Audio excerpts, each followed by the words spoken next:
Mustafa Rasulillah sallallahu alaihi wasallam wa alihil kirami wa ashabihil izam syai'un lillah minna lahumul Fatihah.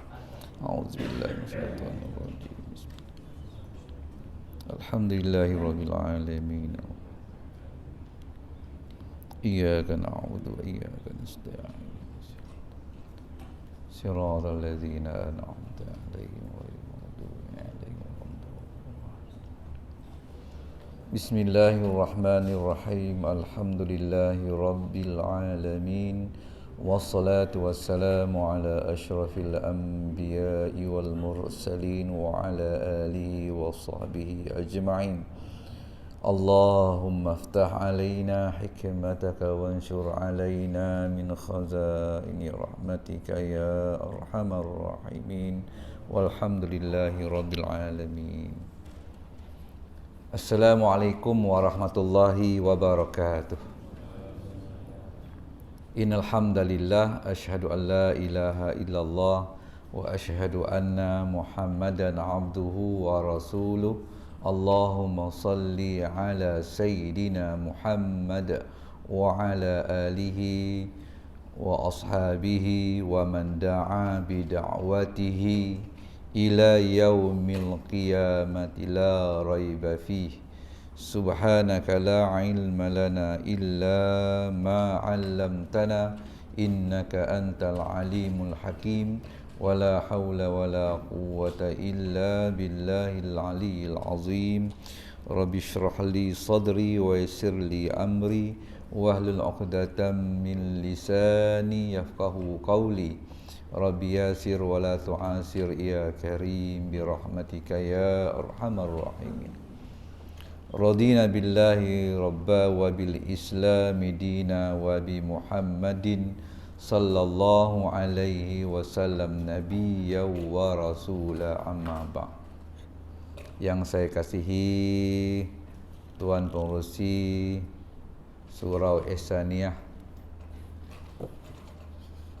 Barisan Jawatan Kuasa Surau, Tuan Imam, Tuan Bilal, tuan-tuan dan puan-puan yang hadir bersama pada malam ini, mudah-mudahan kita sentiasa diberikan kekuatan untuk mentaati Allah dan juga diberikan kesihatan yang berpanjangan, sebab sihat itu nikmat yang memungkinkan kita melaksanakan perintahnya dengan sempurna tanpa apa sebarang kelemahan yang boleh mencacatkan ibadah kita.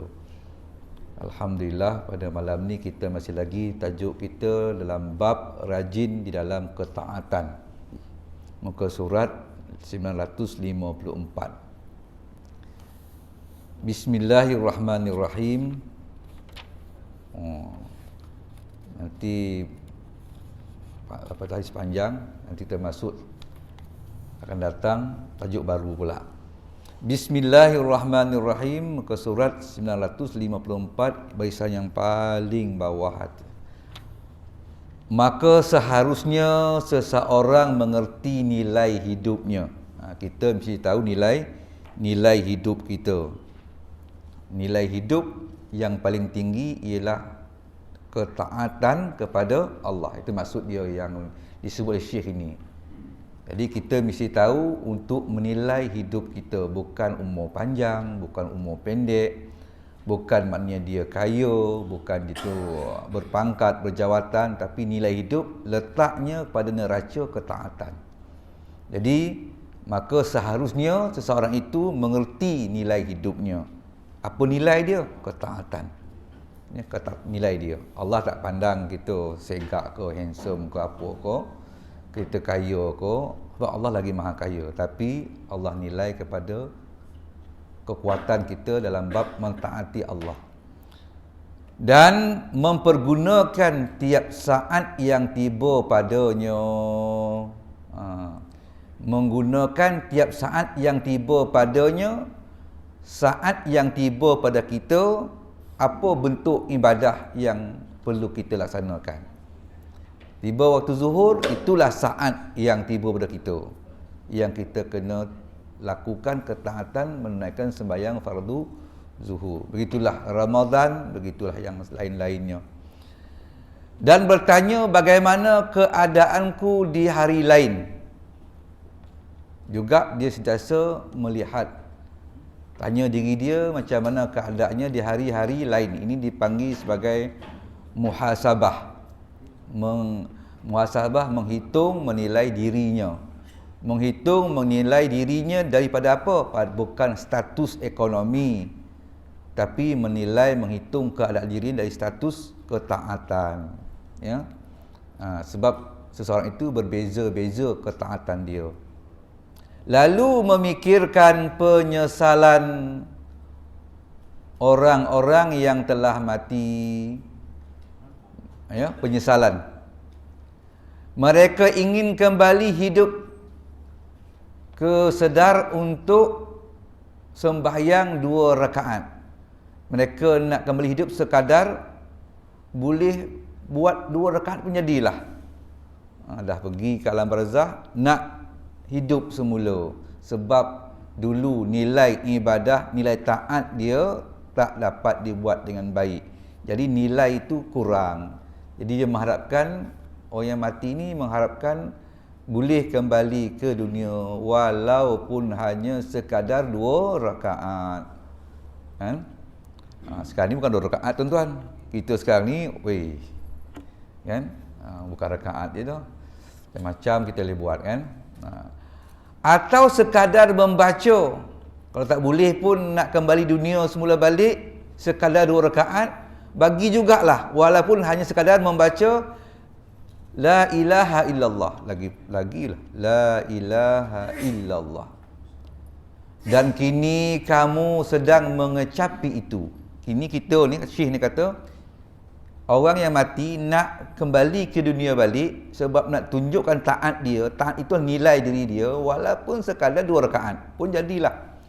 Kalaupun ya Allah tak boleh 2 rakaat pun bagi jugalah can, bagi juga peluang walaupun sekadar menyebut La ilaha illallah. Itu dia. Tapi kita sekarang ini, kata Syekh ni, kita sedang menikmati itu. Sembahyang 2 rakaat pun boleh kita melakukannya. Menyebut La ilaha illallah boleh kita melakukannya. Bahkan lebih dari itu lagi.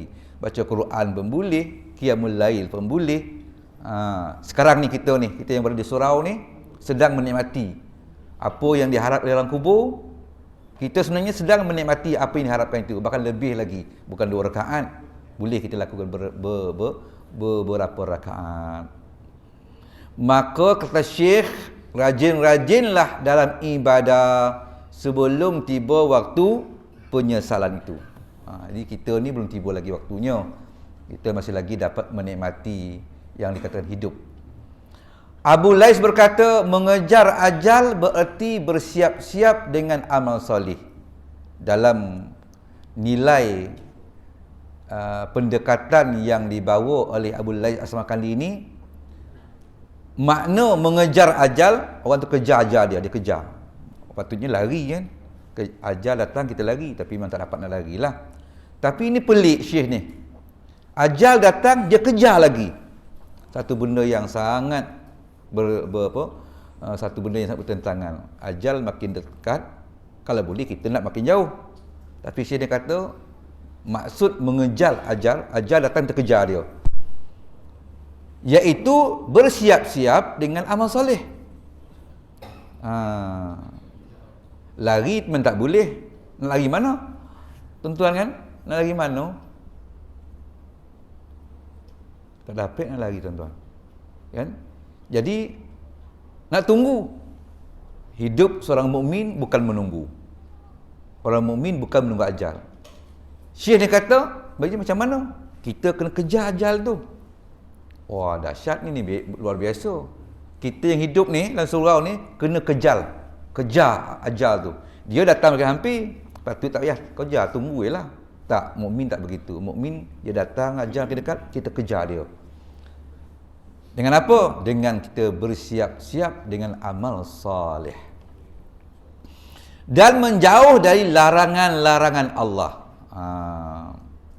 dan selalu minta kepada Allah untuk menguatkan dan mencapai husnul khatimah pada akhir hidupnya. Kita mohon kan supaya kita ini diakhiri dengan husnul khatimah. Wala takhtim alaina bisu'il khatimah. Janganlah kau akhiri hidup kami ini dengan pengakhiran yang buruk. Itu kita doa. Sebab sahabat dia tidak meminta dipanjang usia. Kan? Yang diminta ialah memohon keberkatan usia. Itu amal doa para sahabat. Ya. Sebab itu bila dalam hadis Nabi minta doa kan, ya Allah panjangkan umurku. Ulama dalam hadis kata itu bukan panjang, maksudnya daripada 60 pergi 70, tidak. Maksudnya dari segi nilai, iaitu keberkatan. Jadi kalau jumpa hadis minta panjang umur, bukan panjang usia tu. Daripada 30 pada 50 bukan. Maksudnya ialah diminta supaya diberikan keberkatan. Sebab sahabat diajar oleh Nabi berdoa pada Allah tidak meminta panjang usia, tapi diminta ialah memohon keberkatan usia. Baik. Seorang hakim berkata, seorang tidak akan dapat merasakan manisnya ibadah sehingga mengerjakannya dengan niat. Bahkan dalam hukum fiqh kita, niat menjadi satu rukun. Niat jugalah membezakan ibadah boleh bertukar menjadi adat. Adat juga boleh bertukar menjadi ibadat hanya semata-mata dengan niat. Jadi dia kata kemanisan ibadah itu bermula dengan niat. Mana betul lah niat. Kita betul niat. Kita ke masjid, betulkan niat. Kita baca Quran, betulkan niat. Biar kita niat tu mukhlisin lahuddin. Kita bersedekah, kita betulkan niat. Kalau kita membetulkan niat tapi hati masih tak apa, itu bagus. Ya. Imam Al-Ghazali menyebut, barang siapa yang bertaubat kepada Allah Subhanahu wa taala, dia terasa taubatnya diterima ke tidak, tak confirm. Itu menunjukkan hatinya bagus. Barang siapa yang bertaubat, lepas tu dia tenang, dia rasa sungguh aku diterima taubat, dia ditipu oleh syaitan. Barang siapa yang bersembahyang dan dia terasa sembahyang aku ni diterima ke tidak, itu hatinya bagus, hatinya hidup. Tapi barang siapa yang bersolat dan dia rasa confident diterima solat dia, okey, dia kata, mana ustaz sembahyang takkanlah tak terima. Timbul hati macam tu. Bermakna ustaz tu ditipu oleh syaitan. Jadi tuan-tuan, kalau hati kita rasa terima tidak solat ni, baguslah tu, jangan risau ya. Itu juga yang taubat kepada Allah. Sebab merasa taubat tu diterima atau tidak bermakna kita akan buat lagi. Tetapi kalau kita rasa taubat itu diterima, langsung tak bertaubat. Dah taubat? Dah lama dah. Kau jual ambil taubat, aku dah lama taubat dah. Pula dah tuan-tuan kan. Taubat bukannya kita yang memutuskan diterima tak terima. Kita hanya bertaubat. Diterima tu bukan kita. Begitu hamba ini ada dua. Ar-raja wal khauf. Dia mengharap diterima dan takut kalau tidak diterima. Okey. Dengan niat kan? Dan berasa bahawa itu kurniaan Allah. Kemanisan ibadah tu kurniaan Allah. Ya. Lalu dikerjakan dengan rasa takut dan ikhlas. Setiap ibadah itu dilakukan dengan rasa takut dan ikhlas. Takut apa? Takut tidak diterima. Ikhlas supaya tak berlaku syirik dalam ibadah. Sebab bila ia masuk dengan niat, ia berasa bahawa amal itu semata-mata taufik dari Allah. Bila dia masuk niat, bermakna dia mampu baca Quran satu juzuk, baru dia terasa inilah dia pertolongan Allah, taufik Allah. Bukan sebab dia ni maknanya dia tu hebat ke, dia ni tak, ya. Dia mampu bersedekah walaupun RM1 satu pagi, dia terasa inilah kekuatan yang Allah berikan kepada dia. Tanpa kekuatan Allah, dia tak mampu memberi walaupun RM1. Ya, tuan kan? Dan bila berasa bahawa Allah berkurnia padanya, dia terasa, ya Allah, Allah kurniakan dia mampu bagi RM1 kepada surau, kepada masjid. Dia mampu baca Quran 1 juzuk. Dia mampu baca surah Al-Mulk sebelum tidur. Dia terasa inilah dia kurnia Allah kepada dia. Lantas maka ia syukur pada Allah dan dapat diharap bertambah. Dia pun bersyukur pada Allah. Mudah-mudahan hari ini dia sumbang RM1, akan datang mungkin dia akan tumbang lebih lagi dari itu. Sebab Allah berjanji, la in syakartum la azidannakum wa la in kafartum inna azabi lasyadid. Jika kamu bersyukur, nescaya kami tambah bagimu, dan bila kamu kufur maka siksaku amat pedih. Di sini kalau kita baca tafsir, barang siapa yang tak mensyukur itu maka siksanya amat pedih. Kita kalau baca untuk syukur dalam konteks pahaman kita orang biasa. Kenapa pula tak syukur sama Allah seksa kan pula? Kita faham maksud la in syakar, jika kamu bersyukur Allah akan tambah. Bila kamu tak bersyukur Allah seksa. Bermakna kita pun rasa takkan tak bersyukur pun seksa kot. Itu makna kita salah faham terhadap apa yang mesej yang Allah nak sampaikan dari firman dia. Wala in kafartum, maksudnya jika nikmat yang Allah beri itu kamu kufurinya, maksudnya 3 benda. Pertama sekali, kita tak terasa itu pemberian Allah. Kita rasa atas kebijaksanaan kita. Kita ni punya banyak kilang-kilang pun panggil bagaimana untuk menghasilkan produk yang hebat. Kita dipanggil, kan? Banyak bisnes kita boleh melahirkan jutawan. Jadi kita akan terasa aku dapat banyak ni kerana kehebatan aku. Yang keduanya, dia tidak menggunakan rezeki yang diberi Allah kepadanya untuk menambah ketakwaan dia, menambah ibadahnya, bab sedekah ke apa ke. Yang ketiganya, dia menggunakan rezeki yang diberi oleh Allah itu kepada perkara-perkara yang ditegah oleh Allah. Berlaku 3 ni, la in kafartum, jika kamu buat 3 benda ni, inna azabi lasyadid, azab kamu pedih. Baru masuk dalam kepala kita, patutlah Allah azab kita sebab 3 benda ni kita langgar. Tapi kita wala in syakartum, jika kamu tak bersyukur, alhamdulillah tak buat. Kan? So kita takkanlah tak alhamdulillah pun kena masuk neraka. Jadi lari dia punya maksud ayat Quran tu. Sebab apa kita faham syukur ni alhamdulillah. Alhamdulillah, okey alhamdulillah. Kita selamatlah pada final kedak juga. Contohnya 3 benda ni maksud la in syakartum. La in syakartum, 3 benda tadi, kata rasa ini anugerah Allah, pemberian Allah, kurnia Allah. Kita terasa ini adalah satu benda yang kita kena berikan benda yang baik supaya dinilai besok benda baik-baik ni, sedekahnya apa, infaknya apa sebagainya.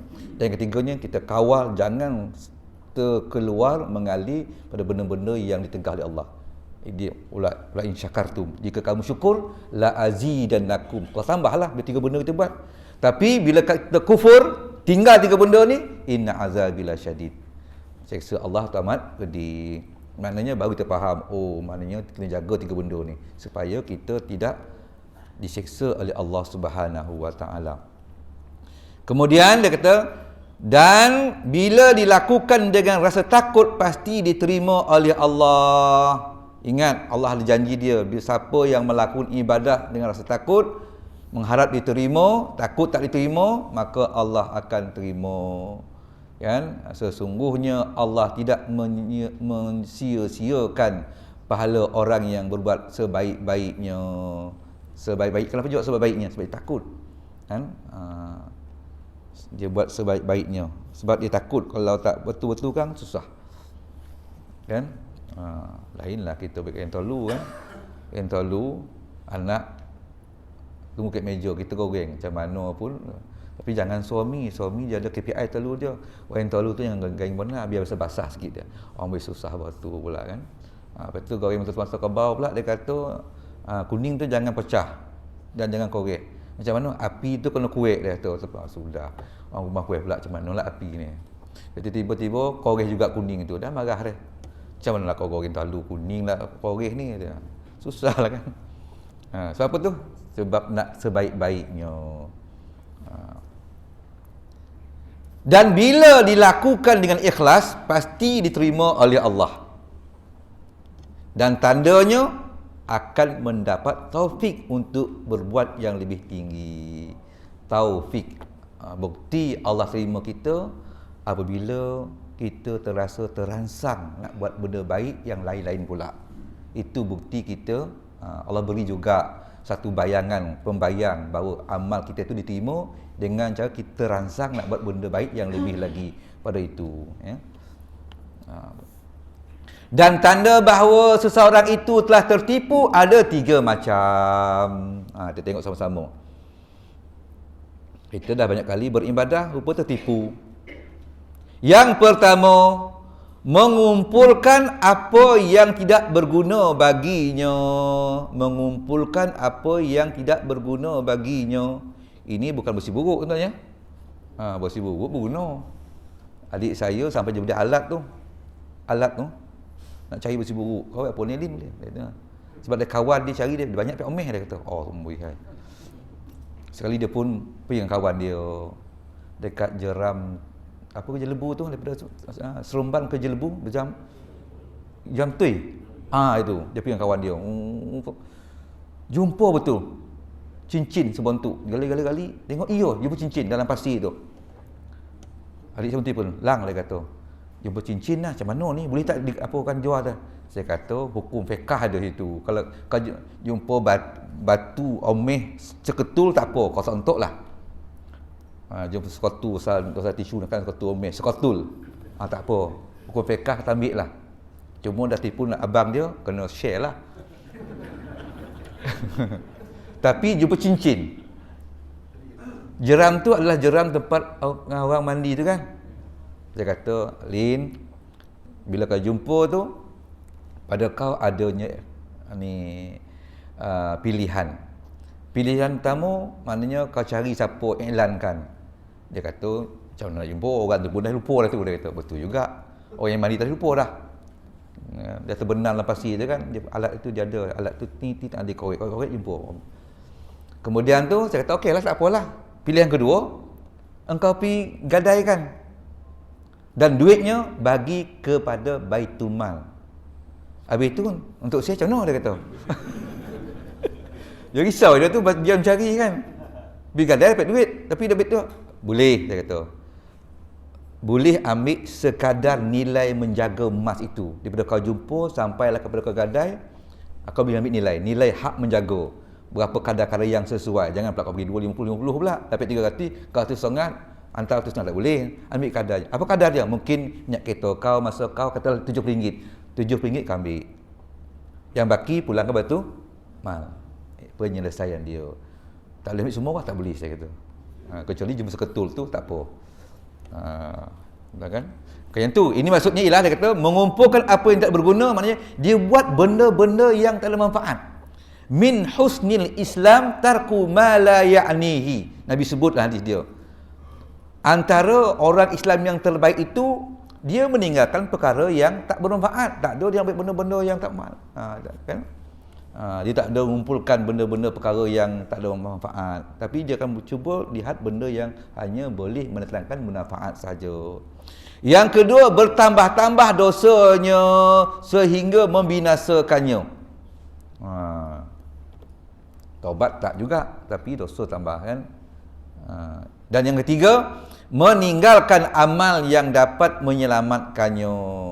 Meninggalkan amalan yang dapat menyelamatkannya. Setinggi-tinggi amal atau jantung kepada amal ibadah itu ialah solat. As-solah, kan? Sembahyang. Itu yang ditinggalkan. Itu ada orang kata, kalau kita jahat macam mana pun anak kita sembahyang, kita kena bebelkan dia. Satu masa besok dia akan dapat hidayah. Sebab sembahyang itu kekuatan sangat luar biasa. Solat ini kekuatan sangat luar biasa. Tapi jangan kita nampak dia tu yang Quran pun kau minggu ni, bulan ni kau khatam tak? Tak khatam. Aku tak apalah. Abah pun tak khatam. Tapi kau baca bila tak akhir bulan ni? Dia mana yang kata baca lah tu. Kan tu. Ke bulan sudah bulan apalah Ogos menung lagi. Kau tak baca lah tu. Tapi sembahyang jangan. Kan sembahyang benda yang perlu dijaga. Baik. Kerana sembahyang itu dapat menyelamatkannya, ya, dapat memberikan keselamatan. Sebab awal-awal ibadah yang akan ditanya kepada seorang hamba di hari kiamat ialah sembahyang.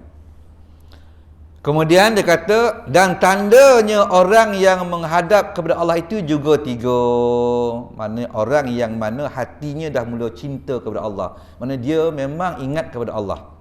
Ya, ada 3. Yang pertama, hatinya digunakan untuk berfikir. Hatinya digunakan untuk berfikir. Hatinya sangat menilai. Menilai, hati ni maknanya dia punya, orang kata, menilai mana buruk, mana baik. Apa benda pun dia akan nilai, mana buruk, mana baik. Bagi duit kepada anak pun selalu cakap, kau pergi sekolah kang, kau beli makanan, tengok dik, halal tak halal, jangan semacamnya kompeh macam kan. Tengok plastik tu ada dalam jakim tak. Kalau kita bawa anak kita pergi ke supermarket, dia pun bawa, baba ambil ni bang. Kita tengok, kau cuba cari halal, ada tak? Dia tengok bilik-bilik, ada tak? Ada bang, ambil lah. Kita ajar dia supaya mengutamakan halal. Baik. Maknanya hatinya sentiasa menimbang-nimbang mana yang baik, mana yang buruk, mana yang halal, mana yang haram. Lidahnya turut berzikir. Lidah turut berzikir. Zikir ni saya nak kongsikan sikit tuan-tuan, ya, supaya kita faham makna zikir. Supaya kita tak faham zikir dengan apa yang kita faham. Kita faham zikir apa yang Allah nak. Disampaikan oleh Nabi sampaikan kepada sahabat, supaya makna zikir itu ala bi zikrillahi tatma'innul qulub. Jadi ingatlah, dengan berzikir itu hati akan damai. Faham zikir itu dengan kepahaman yang Allah fahamkan kepada Rasulullah. Dan Rasulullah faham kepada sahabat. Jangan faham zikir itu kita faham, takut silap.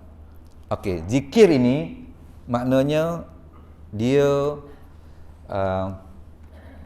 terbahagi kepada 2. Pecah dalam 2. Zikir pecah 2. Satu, zikir makru'ah. Zikir makru'ah. Maknanya satu zikir yang umum, satu zikir yang khusus. Zikir yang umum, zikir yang khusus. Itu mudah lagi lah. Kan? Zikir umum, zikir yang khusus. Zikir yang umum, apa-apa sahaja, apa-apa benda yang baik yang boleh meningkatkan kesedaran kita ubudiyah kepada Allah, zikir. Zikir yang khusus iaitu ibadah, besar ibadah tu. Ibadah tadi. Ibadah kan. Jadi ibadah tu pula ada pula pecahan dia, banyak ibadah. Setinggi-tinggi zikir ialah as-salah, sembahyang. Ada juga zikir yang kita membaca, iaitu Al-Quran. Kan? Zikir Al-Quran, bismillahirrahmanirrahim, kita baca Quran tu zikir ya, betul baca. Ada bentuk zikir lihat. Kita gunakan panca indera mata, lihat. Kan ada nasyid tu. Cuba lihat langit yang biru dihiasi. Dah lupa saya, dah lama lagu tu. Ya, maknanya lihat. Dan bila lihat tu terasa itulah kehebatan Allah. Itu zikir juga. Kan? Ada juga zikir yang bentuk amali, perbuatan. Ya, perbuatan. Jadi haji itu zikir juga. Buat haji itu melebihkan kepada tawaf, itu zikir. Sa'i itu zikir. Jadi zikir. Bila kita bincang zikir makru'ah, bacaan pula yang kita kecilkan lagi. Sebaik-baik zikir bacaan tadi, sebaik-baik zikir umum, sebaik-baik zikir ibadah, sebaik-baik ibadah zikir ibadah ialah sembahyang. Itu ada zikir bacaan. Okey, sebaik-baik zikir bacaan ialah Al-Quran. Lagi lepas Quran itu zikir-zikir maksurah. Lepas Quran yang menurut lidah kita bacakan Quran. Lepas tu zikir-zikir apa? Zikir-zikir maksurah. Apa maksud zikir maksurah? Maksud zikir maksurah ialah zikir yang Nabi buat. Dia betul maksur. Maksur ni mana? Benda yang Nabi buat. Innamat tamaim wa ruqa wa da'aul ghaib kullaha haramun yajibu an nuharibaha illa ma'sumin sallallahu alaihi wasallam. Dalam bab berdukun. Dalam bab berdukun ni tu usul 20, usul yang ke-14. 20 usul tu yang ke-14 sebut sesungguhnya jampi-jampi, mentera-mentera mendakwa bahawa dia tahu benda gaib, kullaha haraman, semua tu benda haram. Yajibu an nuharibaha, wajib kita mencegahnya. Illa kecuali maksumin sallallahu alaihi wasallam, kecuali benda jampi-jampi yang Nabi buat. Illa maksumin, kecuali bacaan jampi-jampi yang Nabi sendiri buat. Yang tu tidak. Ya. Jadi maknanya tu Quran betul zikir yang Nabi buat, maksud. Kemudian yang ketiganya zikir-zikir yang kita ambil daripada syekh-syekh kita. Bagus, tak ada masalah. Masih lagi dalam kurungan zikir. Okey. Zikir yang kita biasa buat, la ilaha illallah, la ilaha illallah, kan? Baik. Dah habis. Sikit tuan, sampai zikir habis kan? Dia zikir tu tuan-tuan, bila kita la ilaha illallah mesti ada 3 serangkai. 3 serangkai mesti ada. Sebab 3 inilah yang mencantikkan zikir yang kita buat, zikir yang sebutan tadi. La ilaha illallah, la ilaha illallah. Yang pertama sebutan mesti sebetul lah. Yang tak betul la ilaha illallah, tak boleh. Kan? Zikir itu betul. Yang kedua, maknanya mesti hati kita turut bersama. Jangan pergi mengengewang. Sedang la ilaha illallah, la ilaha illallah, keluar jambar. Kita pun, sedap ni. Kari kambing, dah lari hati kita. Mulut sebut, tapi hati dah lain dah. Tapi tetap zikir tu. Yang ketiganya, pergerakan. Pergerakan, tuan-tuan bila zikir la ilaha illallah, maknanya hati pun tiada Tuhan melainkan Allah. Tiada Tuhan bersembah melainkan Allah. Pergerakan, ini sebut itu isbat dan nafi. Sebab la ilaha illallah, la ilaha, itu adalah isbat. Nafinya illallah. Jadi ada 2 tu ada. Jadi la ilaha illallah memang sebutan ada isbat dan nafi. Hati pun ikut tak, la tiada Tuhan melainkan Allah. Pun ada juga ada isbat, ada nafi. Bila bergerak pun mesti ada gerakan isbat nafi. Maknanya la tu geleng. La ilaha illallah, la ilaha illallah. Maknanya kita nafi tu isbat dan nafi. Isbat maknanya nafi tu maknanya tiada Tuhan. Illallah adalah mengisbatkannya. Jadi ada nafi, ada isbat. Saya ulang balik. Ada nafi, la ilaha itu nafi. Illallah mengisbatkannya. Jadi kita geleng tu nafi, angguk tu isbat. Jadi kalau ada orang berzikir la ilaha illallah, la ilaha illallah, maknanya mungkin 2 betul, sebutan betul, hati mungkin betul, tapi pergerakan kosong markah. Sebab apa? Dia isbat berlaku, tak ada nafi. Tapi kalau sekiranya dia kata tapi boleh jugalah, ya. Namun yang paling penting 3 ni, yang paling penting 2. Yang paling penting 2. Sebutan kena betul, hati kena jangan merewang. Yang ni tak apalah, ada pun tak apa, tak ada pun tak apa. Tapi kalau ada lagi cantik. Kalau ada biarlah betul. Kalau ada mestilah betul. Betul apa? Geleng lah nafi, angguk lah isbat. La ilaha illallah, la ilaha illallah. Baru orang nampak, dia ni mengaji ni. Tapi kalau la ilaha illallah, la ilaha illallah, orang tahu dia tak mengaji. Kan? Dia tak mengaji. Sebab apa? Entah mana isbatlah kangguk belaka. Wallahu a'lam. Tanya yang baik daripada Allah Subhanahu wa taala ialah maklumat saya. Aku lu qauli hadza. Wassalamualaikum warahmatullahi wabarakatuh. Saya ulang balik pada maksudnya peringkat yang awal tu.